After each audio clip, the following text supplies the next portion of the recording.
Że ulica Rewolucji ma super historię, tak? To jest interesujące miejsce. Tak? Na mapie Łodzi to jest jedno z takich najciekawszych miejsc.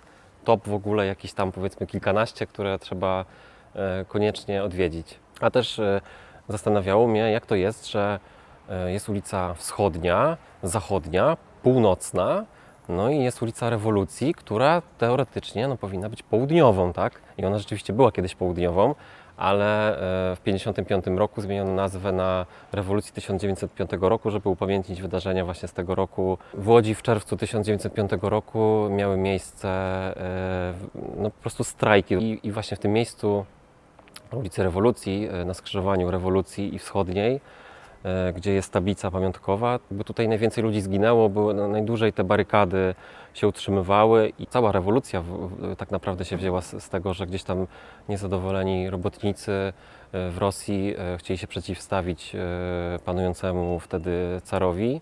W Łodzi przed wojną Żydzi stanowili, no jak powiem, że mniejszość, no to będzie taka ujma dla nich, bo oni po prostu stanowili dużą część mieszkańców całej Łodzi. Takie miejsca właśnie bardzo ciekawe, związane właśnie z historią Żydów, no to jest na pewno jedyna synagoga czynna. To jest synagoga Reicherów w podwórku na ulicy Rewolucji, ale ona jest w podwórku tak schowana, że właśnie tak naprawdę idąc ulicą, no to nie ma żadnej tablicy, jakiejś strzałki w ogóle, jakiegoś neonu, nie wiem, bramki z biletami. I ona ocalała nawet II wojnę światową, bo tam Niemcy po prostu stworzyli magazyn soli.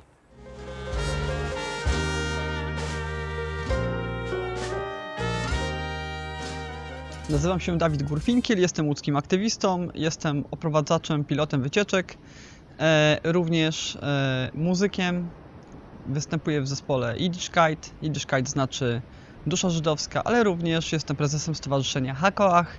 Hakoach znaczy siła. Promuję żydowską kulturę i nie tylko.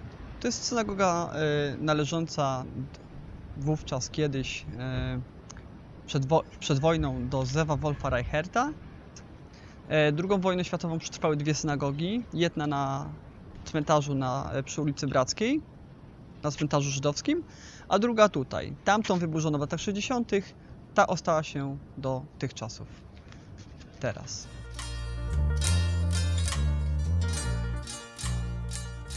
Tutaj, gdzie jestem, jest takie specjalne ogrodzenie, miejsce dla władcy czytania, Balkorę, i on czyta na tym podwyższonym podejście, który nazywamy bimą, bima.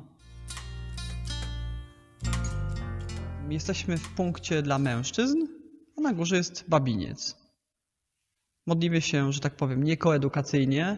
Skierowane meble są w stronę wschodu, czyli w stronę Jerozolimy, bo to jest dla nas punkt centralny, czyli tam, gdzie tak naprawdę była świątynia, która ma zostać odbudowana. Wierzymy, że jak przyjdzie Mesjasz, to ona tam powstanie. W tej centralnej części mamy Aron HaKodesz, czyli świętą szafę, w której powinny się mieścić zwoje Tory. One się tam nie mieszczą, ponieważ je wyniosłem z tegoż miejsca z obawy przed zbezczeszczeniem. Gdyby ktoś tutaj miał się włamać, cokolwiek. Był sporządzony tutaj fikcyjny akt sprzedaży tej synagogi pomiędzy właścicielem a partnerem w interesach. I w tych dokumentach było napisane, że ta synagoga już nie jest synagogą, ona ma być przeznaczona na skład soli. I dzięki temu tak naprawdę ten budynek w ogóle ocalał.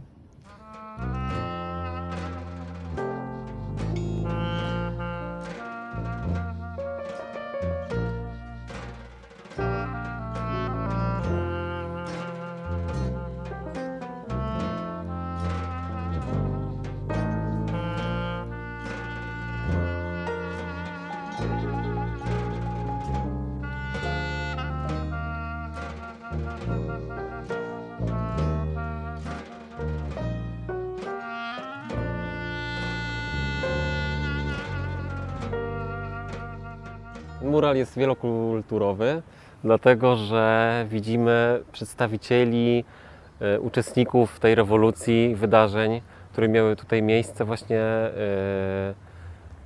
z różnych społeczności właśnie, w sensie no tutaj mamy na tym muralu widoczne jest godło polskie, krzyż katolicki, flaga PPS, prawosławny widzę krzyż.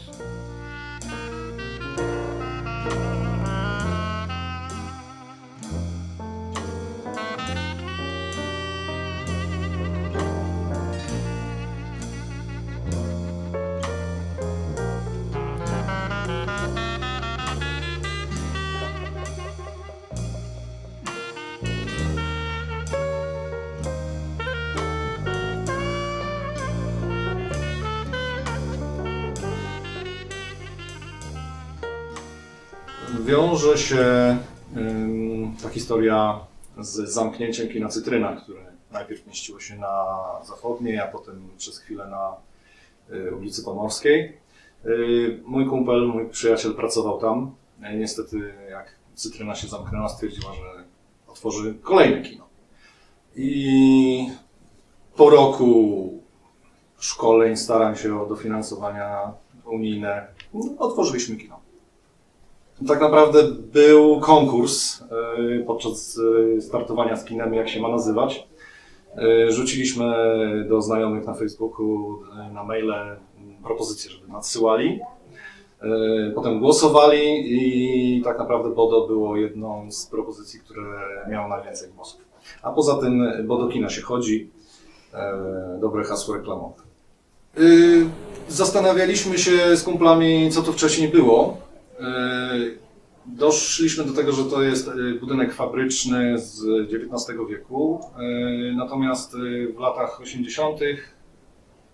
w PRL-u była tutaj spółdzielnia imienia Walerego Wróblewskiego i chodzi taka fama, parę osób nam powiedziało, że tutaj były produkowane żabki do karniszy, ale to może mit. Jesteśmy w najfajniejszym miejscu, moim subiektywnie zdaniem, ale wydaje mi się, że wiele osób się ze mną zgodzi, dlatego że budynek, który jest za mną, Villa Leona Rapaporta, budynek należy do Akademii Humanistyczno-Ekonomicznej, czyli prywatnej uczelni, dlatego jest tak zadbany. Idąc tą ulicą nie da się po prostu nie zwrócić uwagi na ten budynek. Charakterystyczna jest ta wieżyczka, klatka schodowa i cały budynek jest przepiękny, zrobiony z cegły.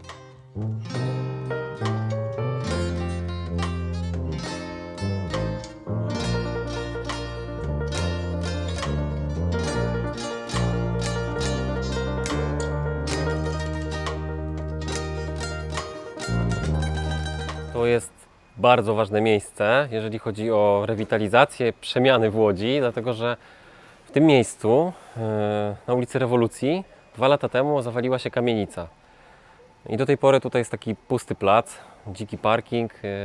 Tutaj doszło po prostu do jakiegoś błędu i podczas tak naprawdę rozpoczęcia remontu zawalił się strop i po prostu runęła połowa kamienicy, teraz ona już jest cała rozebrana. Po tym, jak ta kamienica runęła, to prezydent miasta Łodzi, Hanna Zdanowska, napisała list do premiera o tak naprawdę jakąś taką pomoc finansową, jakieś takie specjalne środki dla Łodzi.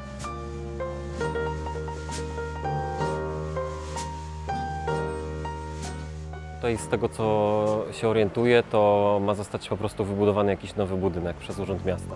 Nazywam się Olga Kasjańska, pracuję w Zarządzie Inwestycji Miejskich jako koordynator projektów rewitalizacyjnych. Tak naprawdę funkcja koordynatora sprowadza się do tego, że jest to kierownik tych projektów. Rewitalizacja to jest tak naprawdę sam proces orzeźwienia przestrzeni miejskiej, która została zdegradowana kiedyś. Warto zaznaczyć, że cała nasza rewitalizacja skupia się wokół tego, że mamy tutaj 120 inwestycji. Jest przeznaczone na to 1 miliard złotych, więc jest to kwota robiąca wrażenie. Zdecydowanie projekty, które odbywają się w Łodzi, szczególnie ten jeden rewitalizacyjny, jest to najszerszy projekt, jaki tutaj w Polsce ma miejsce. Tak jak mówiłam, jest to 120 inwestycji, 1 miliard złotych. Naprawdę cały fundusz, który został przedstawiony w związku z rewitalizacją, jest to kasa związana z, po pierwsze, dofinansowaniem unijnym, po drugie jest to budżet państwa, budżet miasta. Warto zaznaczyć, że są to zupełnie inne pieniądze niż te pieniądze, które są przeznaczane na uzupełnienia drogi i całą regenerację. To są dwie zupełnie inne rzeczy. Znajdujemy się w kamienicach zlokalizowanych przy rewolucji 13, 15 i 17. Pojawi się tutaj 52 mieszkania komunalne, do tego 5 lokali dla mikroprzedsiębiorców i 2 świetlice środowiskowe.